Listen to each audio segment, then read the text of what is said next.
Good morning, guys. How's everybody? You able to hear me?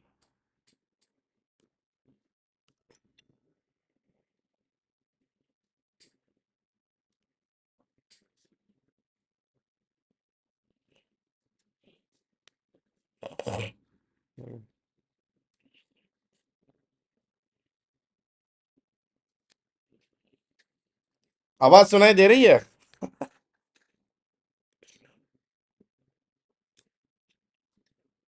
आवाज सुनाई दे रही है?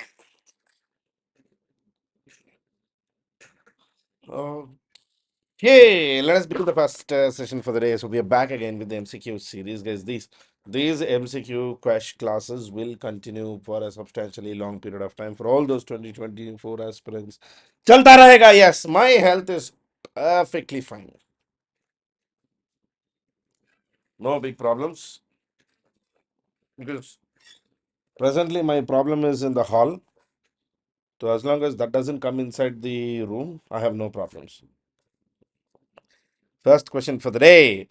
Which one of the following is correctly matched? Battle of Vaihin, defeat of a Hindu Shahi ruler by Muhammad of Ghor. Battle of Tarain 1, defeat of Prithviraj Chauhan by Muhammad of Ghor. Battle of Tarain 2, defeat of Muhammad Ghor by Prithviraj Chauhan. Battle of Chandavar, defeat of Jayachandra of Kannauj by Muhammad of Ghor. Answer, answer, answer! Answer, jaldi.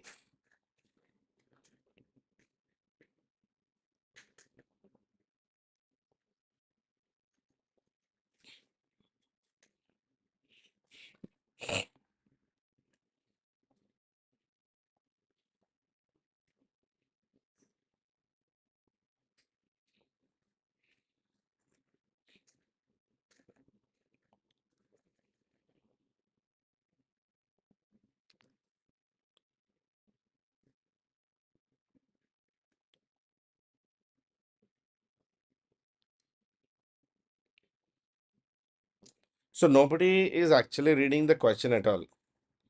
People are like inky pinky ponky मेरे को answer पता है types, right?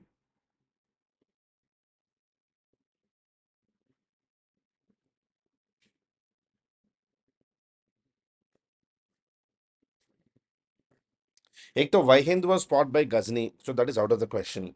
वाहिंद तो सवाल ही पैदा नहीं होता because that was fought by Muhammad bin Ghazni, okay, in the battle of Wahind. Answer is D, no guys. Jayachandra. Remember, Jayachandra invited Muhammad bin Ghor to fight. In fact, Battle of Tarain 1 में Muhammad bin Ghor was defeated by Prithviraj Chauhan.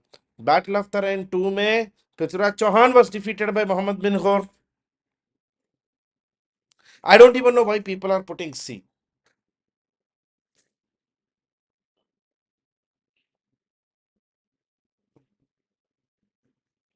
What did you have in the morning? Tea or something else?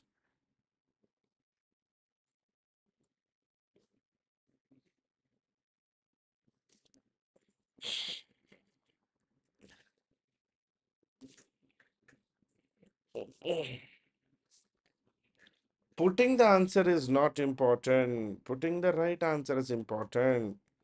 Terrain 1, terrain 2. ज़्यादा खा लिया च्यवनप्राश, मालूम पड़ गया मुझे. Over consumption of chyawanprash. Chandavar is 1194. Jayachandra defeated by Ghor.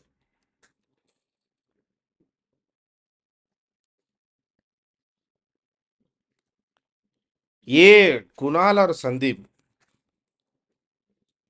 When I said why you did not come to the world history class, Kunal said, "Sir, I attended world history already." Now for MCQ also he is missing. With reference to Hague Convention, consider the following statements. It provides a process through which a parent can seek to have their child return to their home country. The convention applies only to children below the age of 16. India has not signed the Hague Abduction Convention. Which of the following statements is or are correct?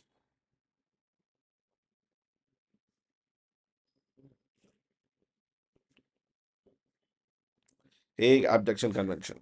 Hmm.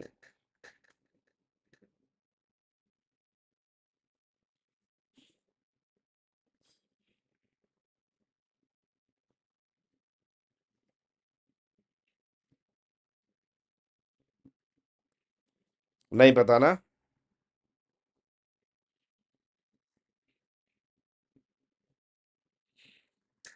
Answer is actually D. The Hague Abduction Convention, there's a convention specifically deals with issue of international abduction of children by parents. The convention was signed in 1980 and entered into force in 1983. India is not a signatory of a Hague Abduction Convention, and the convention applies only to children below the age of 16. See, this basically comes into action where parents are split up across two countries, and the parents, they like the father and the mother are split across two different boundaries, and then they when they try to um, take away the kids, one of the parent tries to take away the kids. It is generally known as abduction. It is generally categorized as abduction. That one. That is Hague Convention.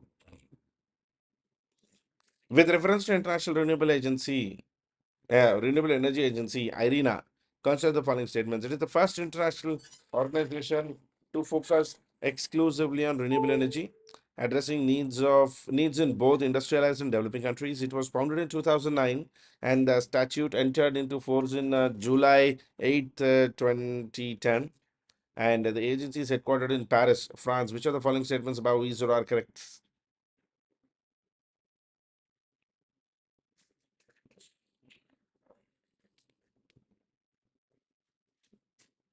Yes, abductions do happen by parents. होता है.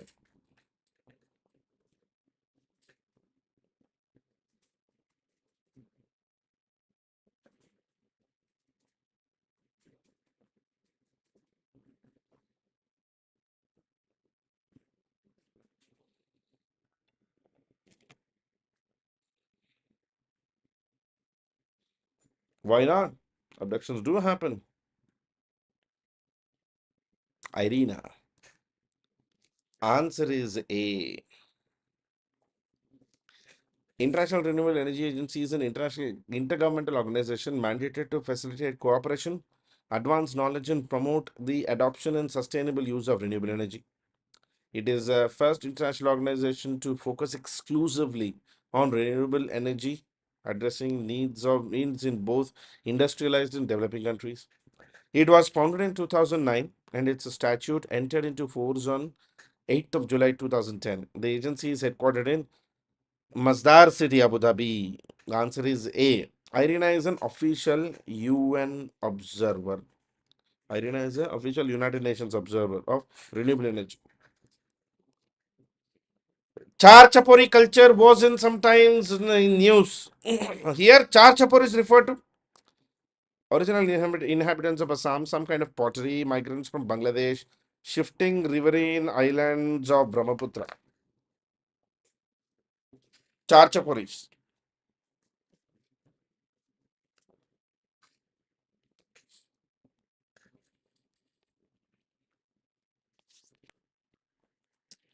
Ever heard of that? Char Chapori culture.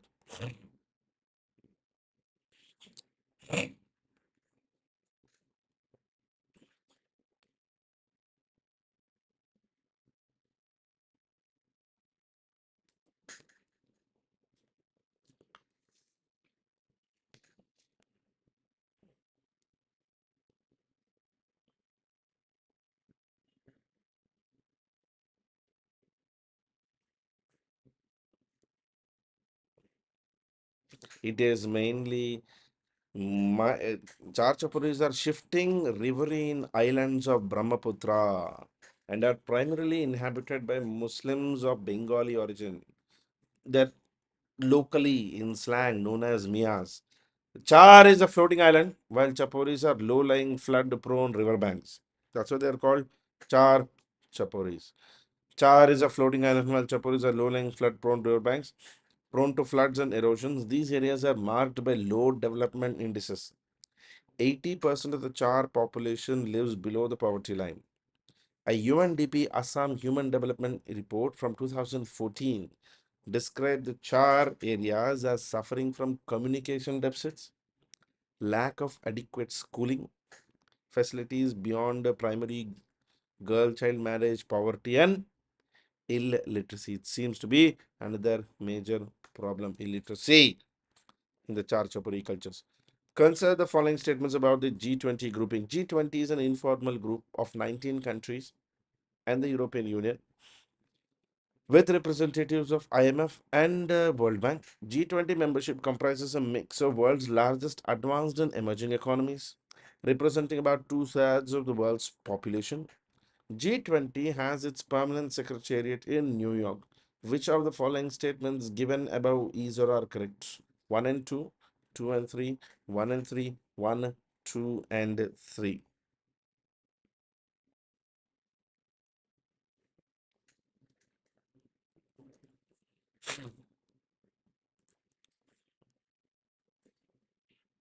G20.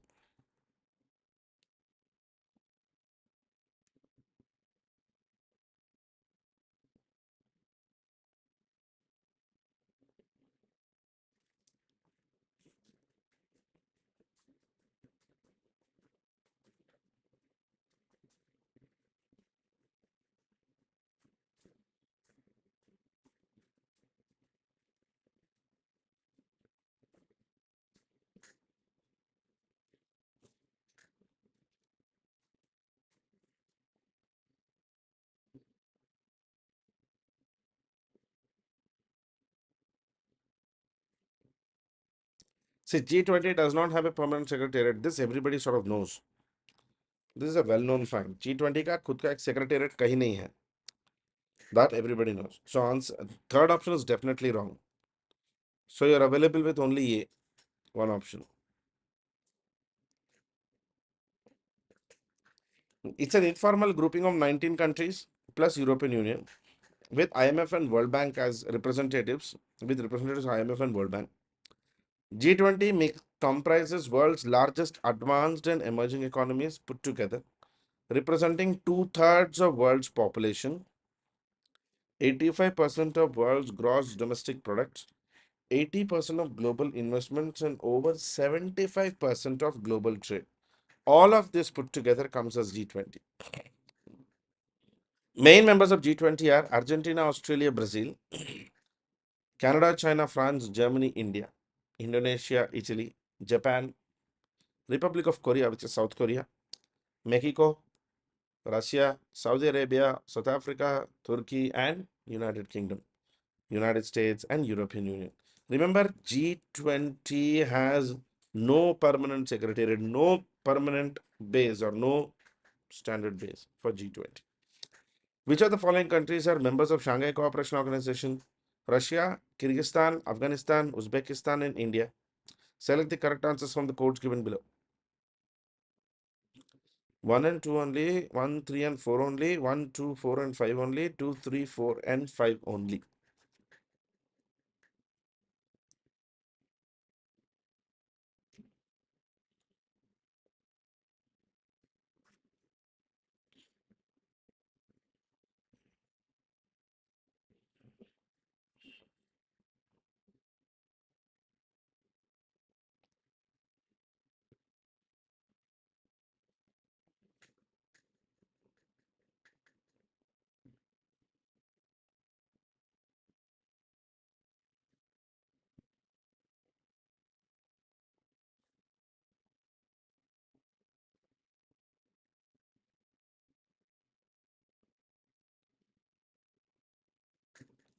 Answer is C.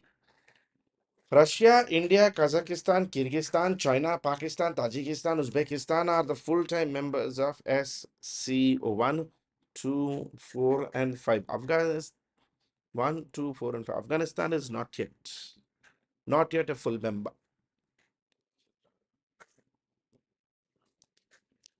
To protect monuments, places, and objects of artistic or historic interest which are declared to be of national importance is a provision made in the Preamble of the Constitution, Directive Principles of State Policy, Fundamental Rights, Fundamental Duties.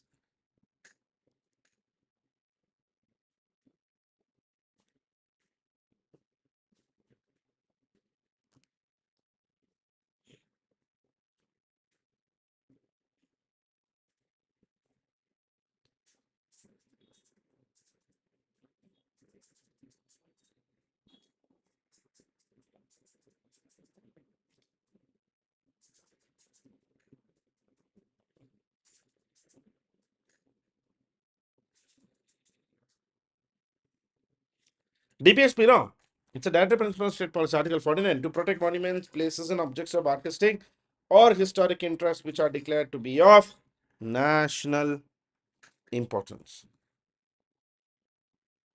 Consider the following statements regarding places of worship, Special Provisions Act 1991. It was enacted to freeze the status of all places of worship in the country as it was in 1991. It will not apply to ancient and historical monuments and archaeological sites and remains that are covered under Amasar Act 1958. It manifests the secular values of the Constitution and strictly prohibits retrogression. Which of the given statements is or are correct? 1 and 2 only, 3 only, 2 and 3 only, 1, 2 and 3.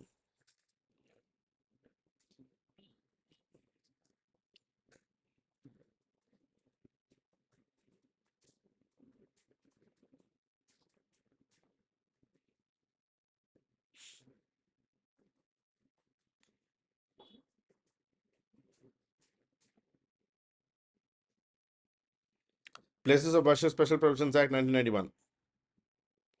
It was in news recently.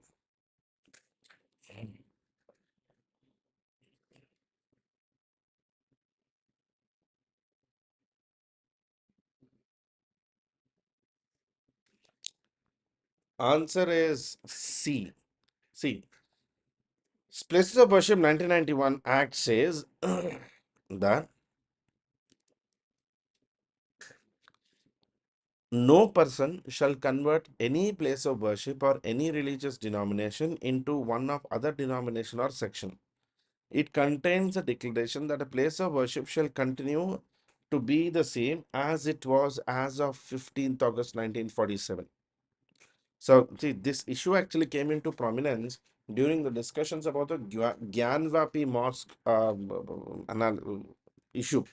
The 1991 Act will not apply in some cases. It will not apply to ancient and historical monuments and archaeological sites, remains that are covered under the Amasar Act 1958.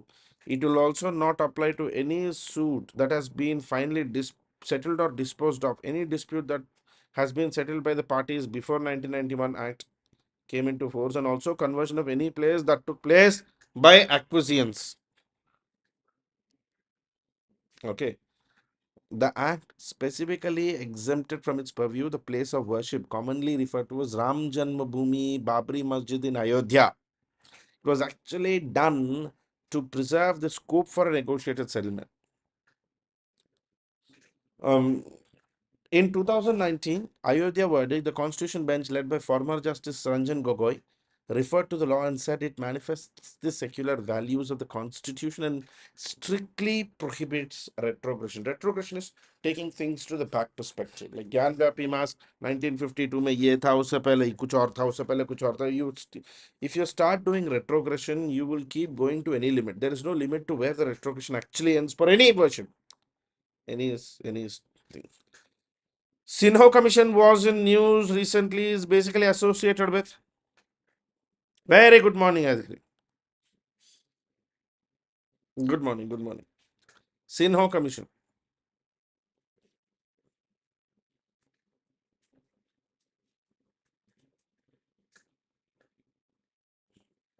Women's Reservation Bill, right to privacy, right to be forgotten, EWS reservation.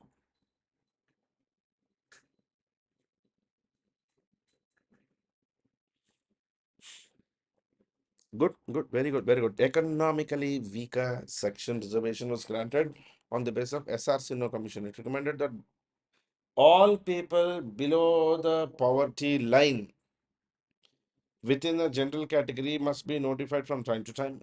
All families whose annual income from all sources is below the taxable limit should be identified as EBC, economically backward classes. So those whose annual family income is below the taxable income, they'll be called EBC, economically backward classes. And those who have incomes below the prescribed limit in general category is known as economically weaker section, EWS reservation. The Global Slavery Index published by Walk Free, International Labour Organization, International Organization for Migration, all of the above. Global Slavery Index.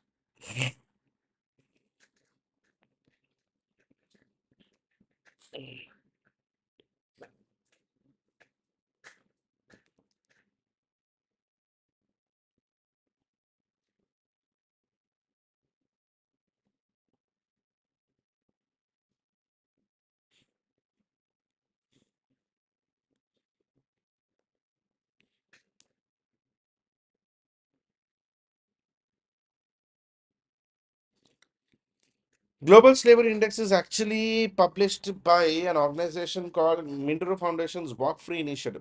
It's the Global Estimates of Modern Slavery, basically a report published by ILO, International Organization for Migration, IOM, and International Human Rights Group, Walk Free, basically said that 50 million people were actually living under modern day slavery.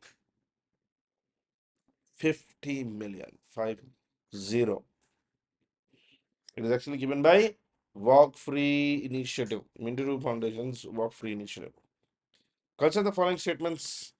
8th Schedule of the Constitution of India lists official languages of India. Article 343, Clause 1 declares the official language of the Union to be Hindi in Devanagari script. Hindi Divas or Hindi Day is observed every year on 14th September to mark the popularity of Hindi as an official language of India. Which of the following statements above is or are correct?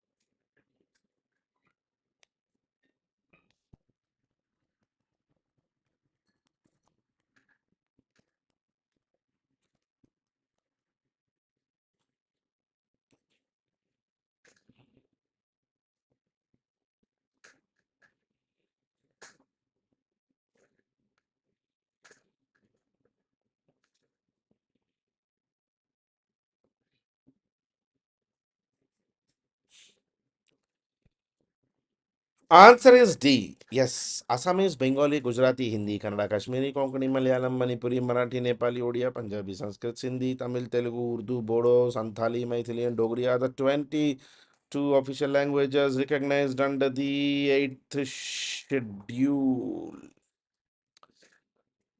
Part 17 of Constitution comprising Article 343 to 351 deals with the subject. Article 343, Clause 1 declares the official language of the Union shall be Hindi in Devanagari script, but a reading of the Articles 343, Clause 2 onwards reveals what a difficult and complicated terrain the official language issue had to navigate in a multilingual nation like India, with its governmental institutions dominated by laws, rules, and regulations set down in English.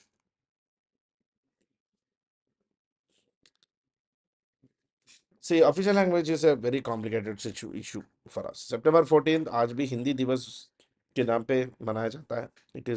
It was on this date in 1949 that Constituent Assembly adopted Hindi in Devanagari script as the official language of Indian Union after a long and animated debate for the language. Culture the following. The Junagadh inscription provides references to Skandagupta.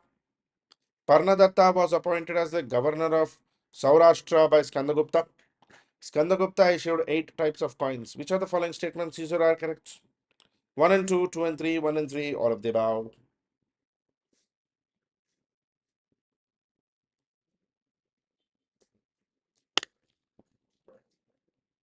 Just 1 second, guys. There may be a slight delay. 1 second.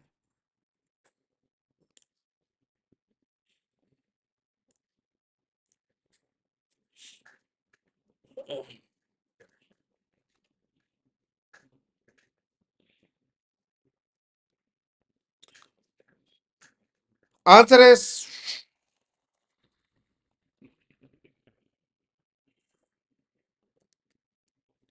A. Junaid inscription provides references to Skandagupta. Parnadatta was appointed as the governor of Saurashtra by Skandagupta. But remember, Skandagupta issued only 4 types of coins.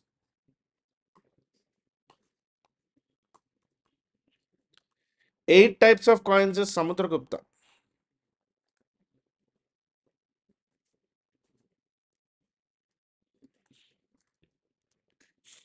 8 types of coins is Samudragupta. Last year, Union Home Minister Amit Shah inaugurated an international seminar on the role of Gupta dynasty emperor Skandagupta at Banaras Hindu University in Varanasi. Skandagupta Vikramaditya, commonly known as the savior of India, as he successfully fought the battles against invading Hunas. This is basically a Gupta chart. Founder of the Gupta dynasty is Sri Gupta, and we see Ghatotkacha, Chandragupta, etc. And as we go, Skandagupta Vikramaditya are very important, who himself is a descendant of Mahendraditya or Kumar Gupta, who is a descendant of Chandragupta Vikramaditya. These three are the greatest Guptas. Chandragupta 1, Samudragupta, Chandragupta Vikramaditya. Skandagupta came to power in 455 AD and ruled until 467 AD. So that's about 5th century AD. Total 12 years of rule. And during his rule, we see lot of external invasions, mainly aggression by Hunas, which is all mentioned in the Bhittari pillar inscription. And Skandagupta was known to have successfully defeated all the Hunas. There was not one wave, but multiple waves of Hunas. And Skandagupta defeated all of them, one after the other. He proved his ability to rule and took upon himself the title of Vikramaditya by defeating Pushyamitras in the early rule. Junagadh rock inscription, which contains inscription of the earlier rulers Ashoka and Rudradaman, had an inscription engraved on the orders of Skandagupta's governor Parnadatta. Skandagupta issued 5 types of coins: archer type, king and queen type, chhatra type, lion slayer type, and horseman type. And Junagadh inscription states that Skandagupta appointed governors of all provinces, including Parnadatta as the governor of Saurashtra. His silver coins were of 4 types: Garuda, Bull, Altaran, Madhya Desha. 5 and 4 also is 9, not 8. So the question option was saying 8 types of coins. Let's say a quick question on Guru Ravidas. Guru Ravidas was a Sikh reformist guru of 19th century. Guru Ravidas Jayanti is celebrated on Magh Purnima, which is a full moon day of Hindu calendar of Magh Mas. Which of the following statements is or are correct? Guru Ravidas.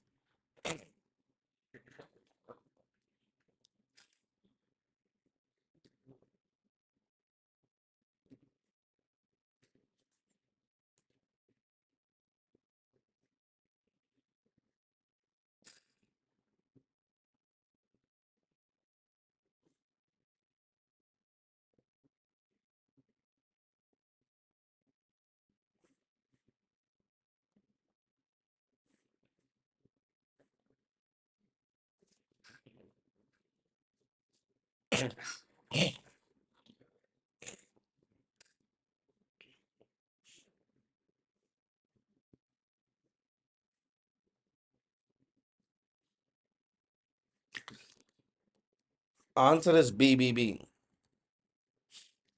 B. Guru Ravidas Jayanti is observed in Magh Purnima during the full moon day of Hindu calendar of Magh Mas.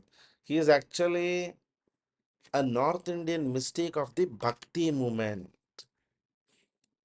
His birth date or his birth year is actually not known. The information is not known. It is believed that he was a saint of the 1377 CE, around that period. Ravidas Jayanti is observed in Magh Purnima, which is celebrated in Hindu month of Magh. Adi Granth of Sikh, in addition to Panchvani, are two of the oldest document sources which give us literary works or literary evidence of Guru Ravidas. Ravidas belonged to an untouchable caste and suffered a lot of atrocities as a result of this. Okay. Ravidas' devotional songs were included in the six scriptures Guru Granth Sahib. Panchvani text of Dadupanthi tradition within Hinduism also includes a lot of Ravidas poems. Ravidas is quite popular in North India.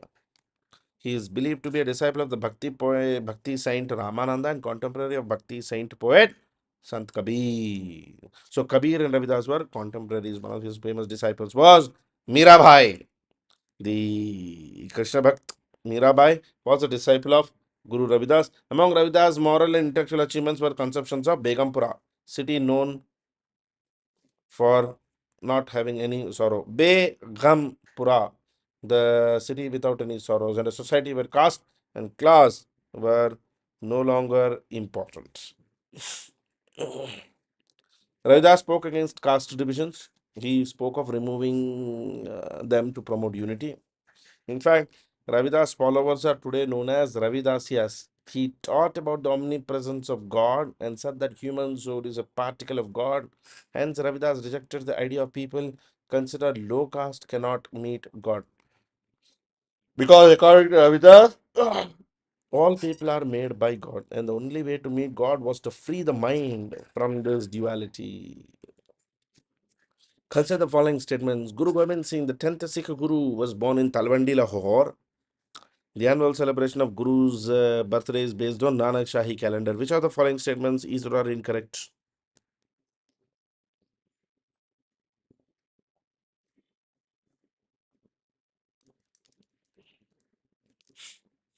Which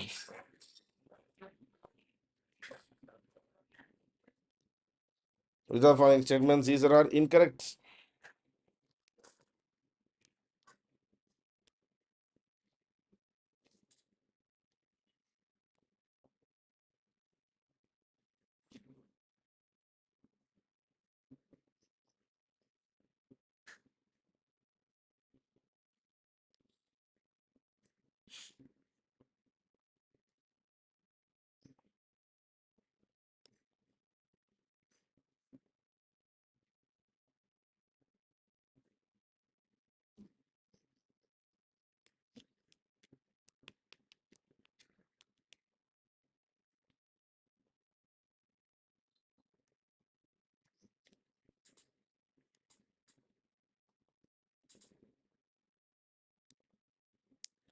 See, Guru Gobind Singh is the 10th Guru, but unfortunately, he being born in Talwandi is wrong, is not the right statement.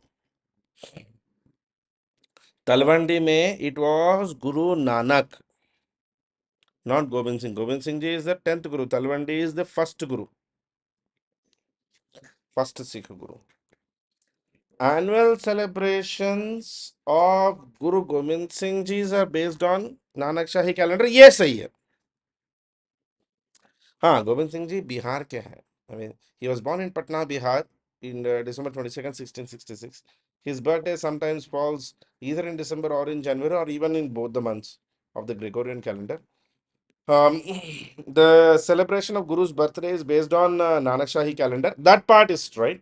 So, answer here will be A because they're asking for incorrect, not correct.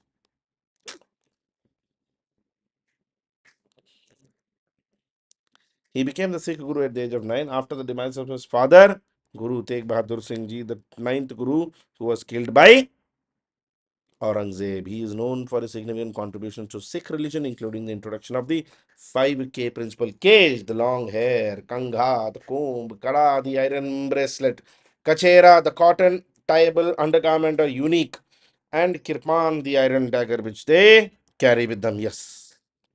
He is also establishment of the Khalsa Panthi Sikhism. Khalsapant.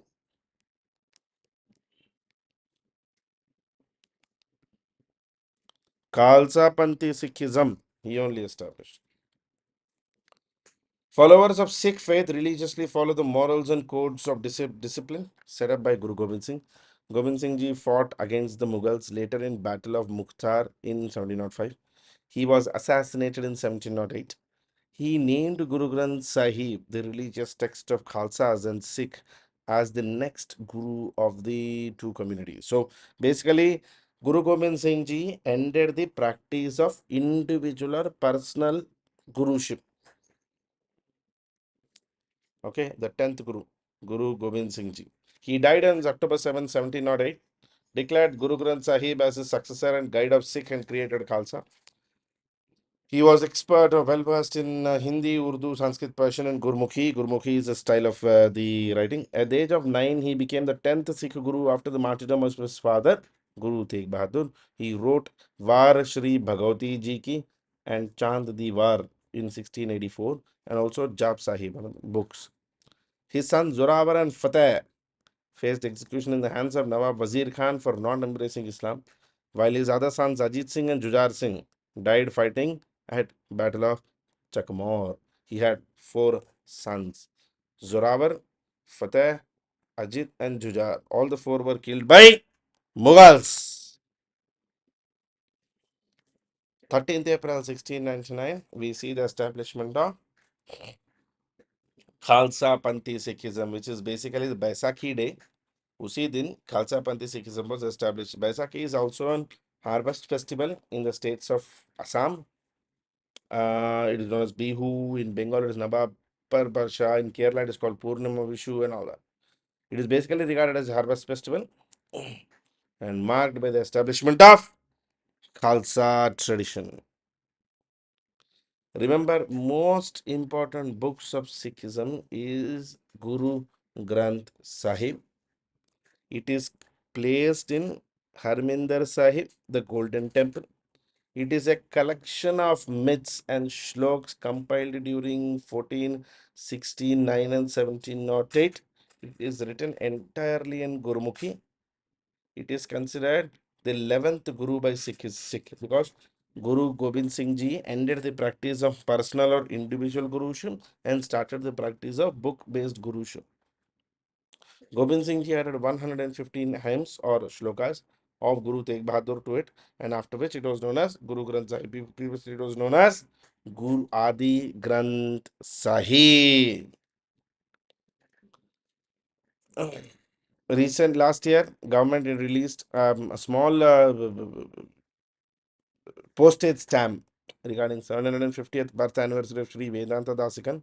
Let us see who is Vedanta Dasikan in the first place. Consider the following.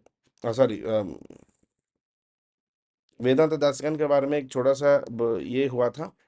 Remember him. He's a Vaishnava philosopher and one of the most important stalwarts of Sri Vaishnavism, particularly Ramanuja period Sri Vaishnavism. Gurmukhi is a different style of script. Yes, Antaripa. Gurmukhi is a style of script which we observe in Sikhism. Vedanta Dasikan was a disciple of Kiramdi Appular, also known as Atreya Ramanujacharya of Tamil Nadu. And some people even consider him a reincarnation of Venkateshwar of Tirumala, see Balaji. Vedanta Dasakan is sometimes also believed to be reincarnation of Balaji by the Vadakalai sect of Sri Vaishnava. Most important books are Sri Paduka Sahasram, Rahasya Grandham, Desika Prabandham, Kavyams. And he is also called Vedanta Charyar, Sarvatantra Swatantrar, Kavitarkika Simham.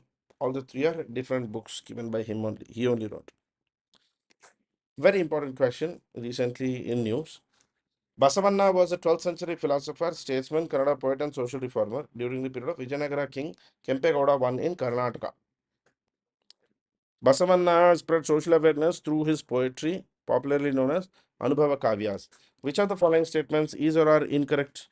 Please answer this because I'm just coming. Please answer this.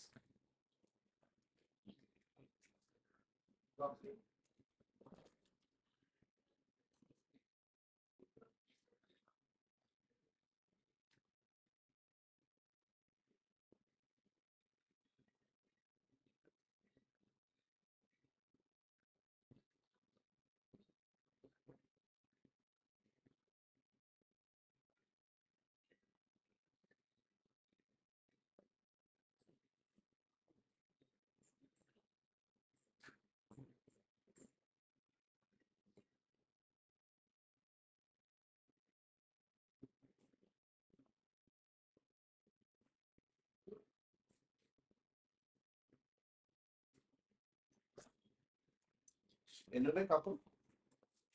ఒక్కటే. ఒక్కటే ఉంది. సరే అబద్ధాలు చెప్పు. డోరే. Sorry guys.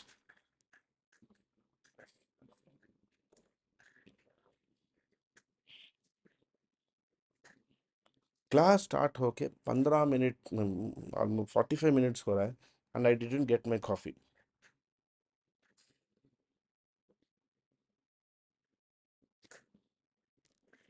पूछने जाओ तो the worst reason is all the cups are on your table. क्या बोले? Answer is C. Incorrect. Basavanna is a 12th century philosopher, Kannada poet. In the court of Bijjala Deva, one of the Kalachauri dynasty, not Kempegowda. Kempegowda is Vijayanagara kingdom, no. Kempegowda is Vijayanagara kingdom. Basavanna spread social awareness through his poetry known as Vachanas, not Anubhava Kavyas.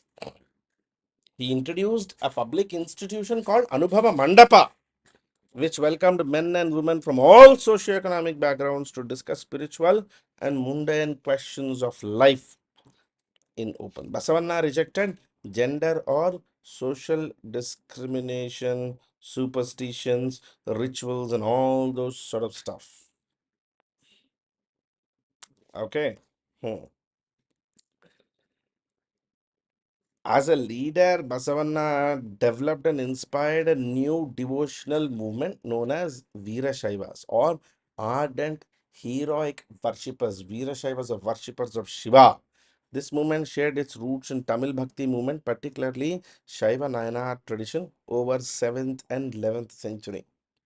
Basavanna championed devotional worship that rejected temple worship and rituals led by Brahmins, replaced it with personalized direct worship of Shiva through practices such as individually worn icons and symbols like smaller linga. See, basically, Veerashaivas wear a small symbol, the Ishtalinga.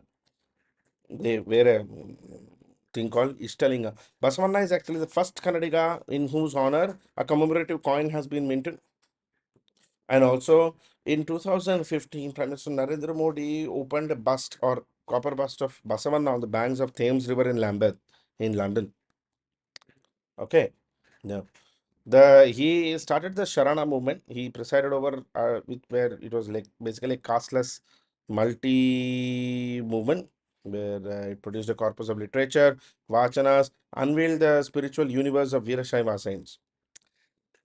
Egalitarianism of Basavanna Sharana movement was too radical for its time. I mean, for its period, too much.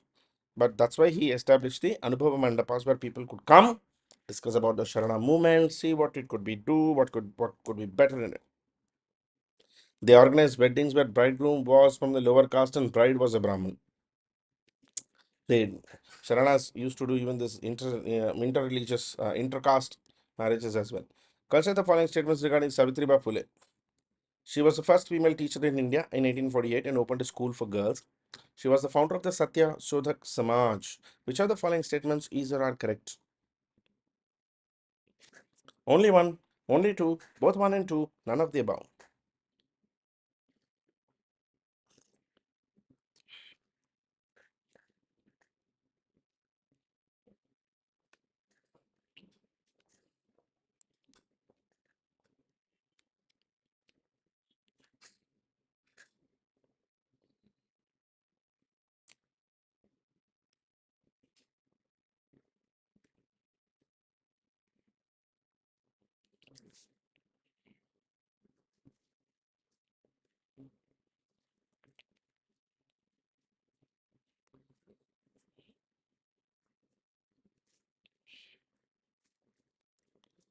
Answer is A. A. She is the co-founder. She's not the founder of the Satya Shodhak Samaj.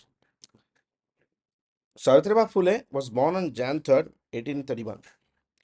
9 years old, she was married to Jyotirao Phule in 1840. Eventually, Savitribai Phule Jyotiba Phule, the couple founded first women's school at Bidewada in Pune, 1848. They also opened a care center known as Bal Hatya Pratibandha Griha, mainly for pregnant victims. The University of Pune was renamed as Savitribai Phule University in 2017. Two books of her poems were published posthumously: Kavya Phule, Bhavan Kashi Subodh Ratnakar. Two important publications. Savitribai Phule was born in Naigaon, 1831. She was regarded as India's first generation of teachers, modern feminists. Her significant contributions ensured equal opportunities under the British Raj. She became the first female teacher in India in 1848, opened a school for girls along with her husband, social reformer Jyotirao Phule. The two also worked against discrimination based on caste-based identities, something vehemently opposed by orthodox sections of society in Pune. She went on to establish a shelter for widows in 1854, which she further built on in 1864 to also accommodate destitute women and child brides. She worked as a co-founder vehemently with Satyashodak Samaj. In fact, Satyashodak Samaj was actually founded by her husband Jyotiba Phule. She also opened a clinic for victims of the bubonic plague. She set up the Balhatya Pratibandhi Griha, mainly in house to give protection for pregnant rape victims. Okay, now consider the following regarding Dara Shikoh. He was the youngest son of Shah Jahan. He translated into Persian the Bhagavad Gita as well as 52 Upanishads. Which are the following statements? These are correct.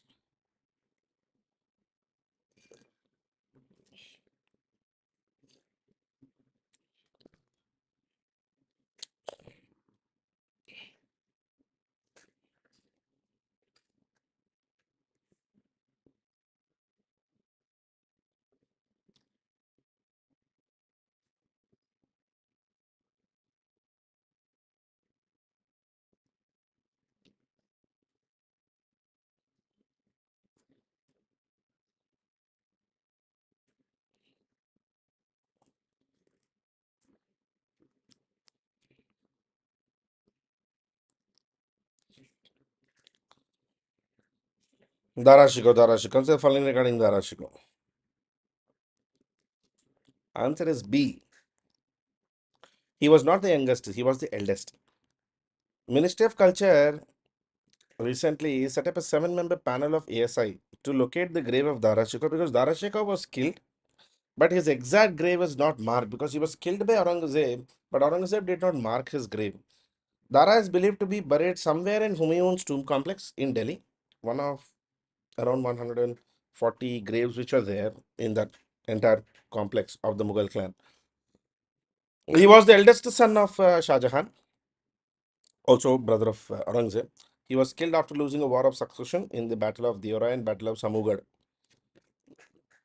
Battle of Deorai and Battle of Samugad. Two battles he fought. He is described as a liberal Muslim who tried to find commonalities between Hindu and Islamic traditions. He translated into Persian the Bhagavad Gita as well as 52 Upanishads.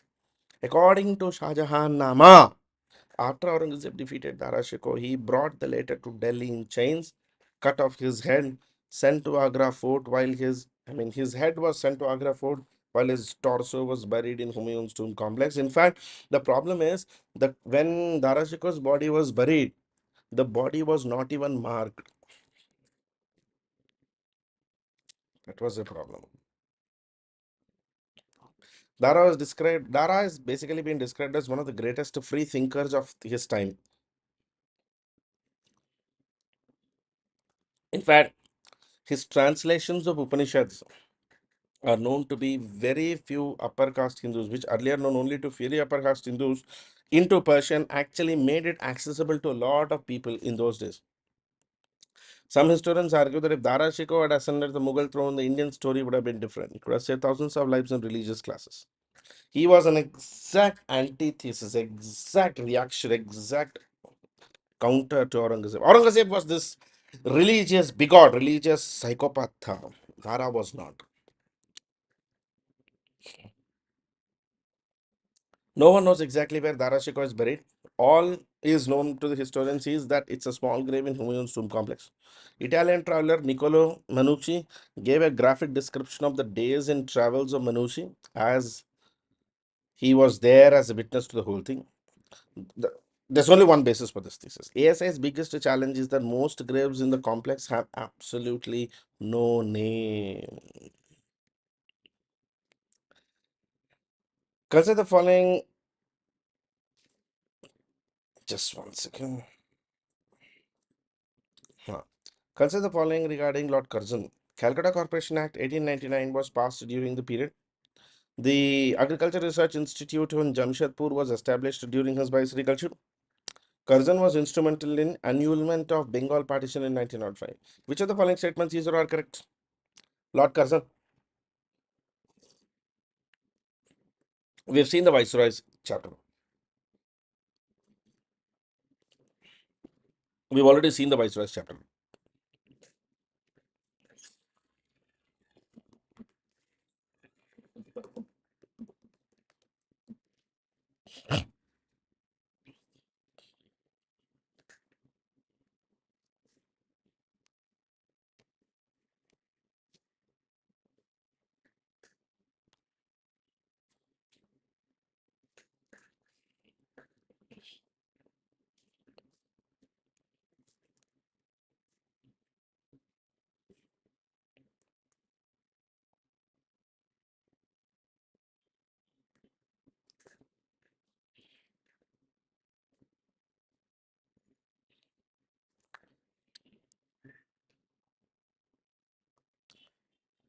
Answer is C. Why is Calcutta Corporation Act coming from 1899? Curzon था भी नहीं था ना.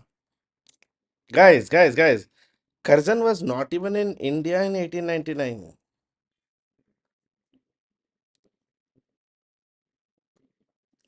Calcutta Corporation Act passes later, no?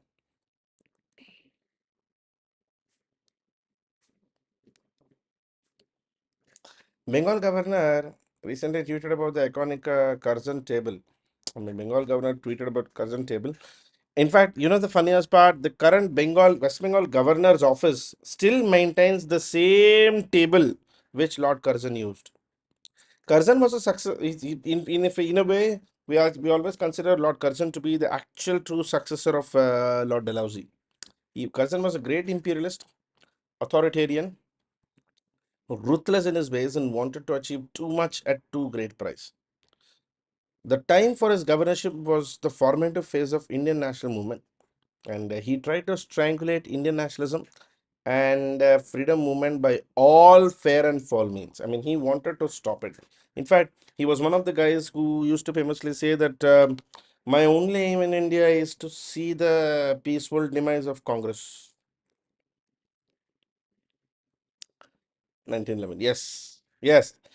Calcutta Corporation Act 1899. Curzon reduced a lot of Indians from self-governance. Okay.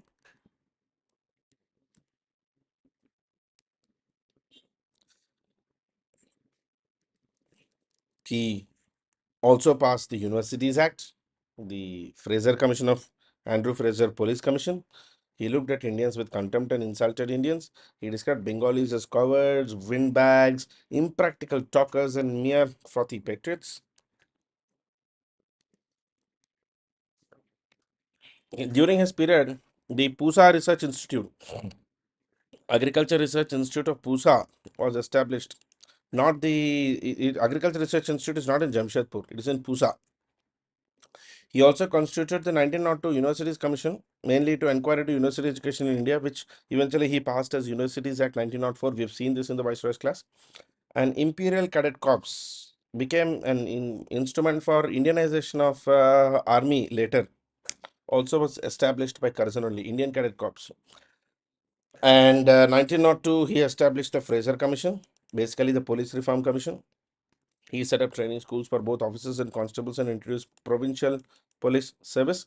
And his another greatest contribution is Ancient Monuments Act, mainly to making it obligatory for the government to actually protect the heritage and archaeological monuments of India. Now, consider the following regarding Lord Curzon. Indian Universities Act 1904 brought all universities in India under the control of government. The time of Curzon's governorship was 1899 to 1905. Which of the following statements is correct? This is a previous year question.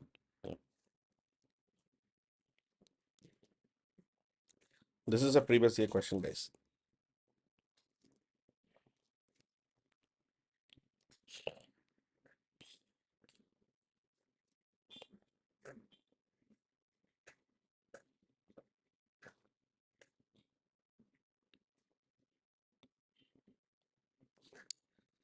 Universities Act, yes. See. Universities Act 1904 brought all the universities in India under the control of government. It was in the last days of 1899 that he actually came to India, Lord Curzon. Match the following: Ilbari, Khalji, Tughlaq, Sayyid, Lodi, Abu Bakr, Nizam Khan, Aram Baksh, Kutubuddin Mubarak, Shah Alam. Up first away. Sudden bounce from modern India to medieval India.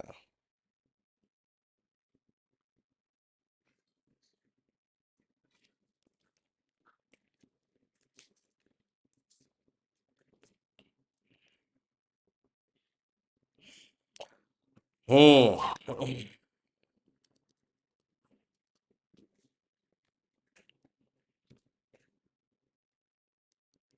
Answer is C. Ilbari, Kutubuddin Mubarak, Khiljis, Aram Baksh, Tughlaqs, Abu Bakr, Sayyid, Shah Alam, Lodis, Nizam Khan.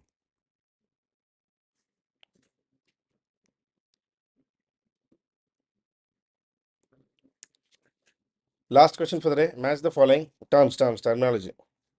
Dak, Chehra, Paibos, Nauros, Sijda. Kissing the Sultan's paint, branding of horses, prostration in front of the Sultan, Persian New Year, descriptive role of a soldier.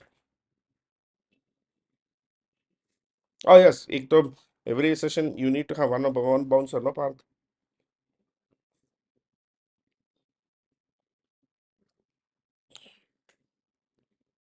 Dag, Chehra, Paibos, Navroz, Sijda.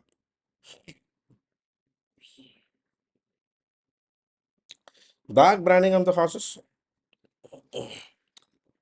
Paibos, prostration in front of Sultan. Sorry, Paibos, kissing the Sultan's feet, Sijda, prostrate, Navroz, Persian New Year. So 4D,